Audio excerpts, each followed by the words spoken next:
નમસ્કાર મિત્રો, ભવાની સેવા ગ્રુપ ચેરિટેબલ ટ્રસ્ટમાંથી પ્રદીપ. આજે આ પહેલો એવો વિડીયો છે અમારે કે જે બનાવવો પડ્યો છે, જ્યાં તમે પરિવારને જોઈ રહ્યા છો. એ પરિવારને નથી હું ઓળખતો, નથી કોઈ અમારી સંસ્થાના વ્યક્તિ ઓળખતા, કે નથી કોઈ અમારા દાતા ઓળખતા. ફક્ત આ માજીની આ દીકરી એક દિવસ પહેલા મને રસ્તા ઉપર મળ્યા. એ માજી બેઠેલા હતા અને એમની પરિસ્થિતિ, તબિયત ખરાબ હતી એવું મને લાગ્યું. તો મેં એક પૂછ્યું માનવતાની દ્રષ્ટિએ કે શું તકલીફ છે એમ. તો એમણે મને વાત કરી.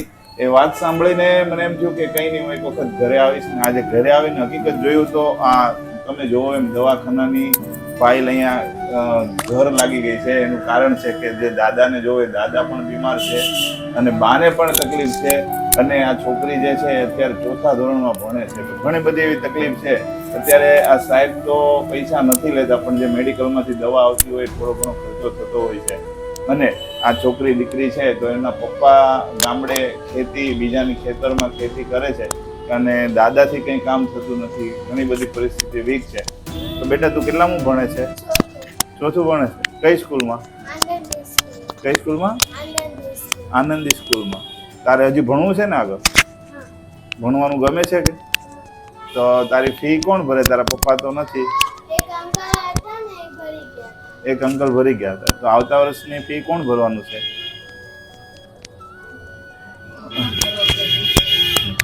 તો મિત્રો, આવતા વર્ષની એની ફી કોણ ભરવાનું એ એમને ખબર નથી.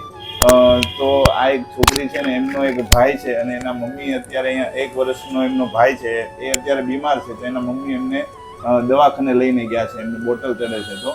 તો આ એક ઘર એવું છે કે જે આખું તકલીફમાં છે મિત્રો.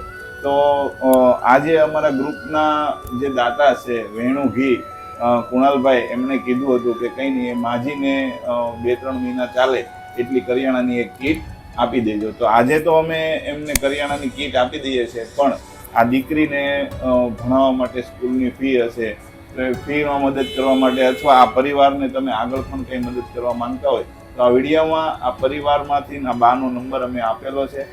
તમે જરૂરથી એમનો કોન્ટેક્ટ કરજો અને વધુ માહિતી માટે અમારો કોન્ટેક્ટ પણ તમે કરી શકો છો.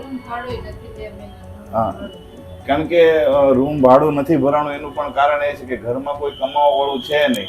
અને આ તમે જે ઘર જોઈ રહ્યા છો એ ઘર ભાડાનું છે. એમની પાસે કંઈ ફંડ નથી, પૈસા નથી.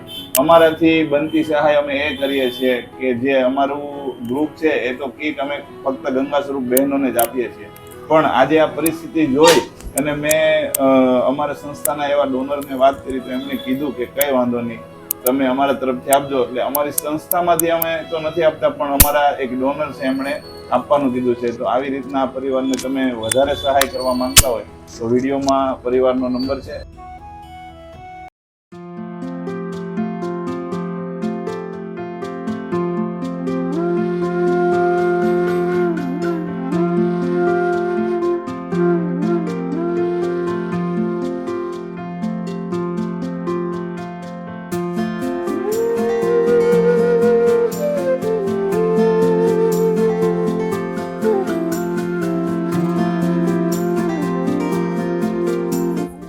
તો મિત્રો, જે તમને વિડીયોમાં કીધું હતું, આ એમના 2 ભાઈ છે. આ ભાઈ બીમાર હતો, તેમને દવાખાને લઈને ગયા હતા અને આ છોકરીનો નાનો ભાઈ છે.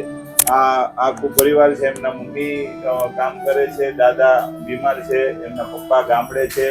એ ત્યાંથી થોડા ઘણા પૈસા મોકલે, એમાંથી એમનું આખું ઘર ગુજરાન ચાલે છે. તો કીટ જ્યારે લઈને આવ્યા ત્યારે દીકરી કહેતી હતી કે એટલું બધું કરિયાણું અમારી ઘરે પહેલી વખત આવ્યું ઘણા સમય પછી. તો મિત્રો, આ એક આવી નાની નાની મદદ ઘણા બધાના પરિવાર માટે સારું કામ કરતી હોય છે. તો આજે દાતાશ્રીનો પણ ખૂબ ખૂબ આભાર. અને શું કહેશો બેટા દાતાશ્રીને? દીકા મારો નહીં, જેમને કીટ આપી ને એમનો આભાર. હો ને? અને ભણી ગણી અને આગળ વધવાનું છે તો ભણવામાં ધ્યાન રાખજો. તારી ફી પણ કોઈ ને કોઈ ભરી દેશે. વિડીયોમાં બાનો નંબર આપ્યો છે, કોઈ ને કોઈ તને ફોન કરશે. હો ને? સારું, ધન્યવાદ.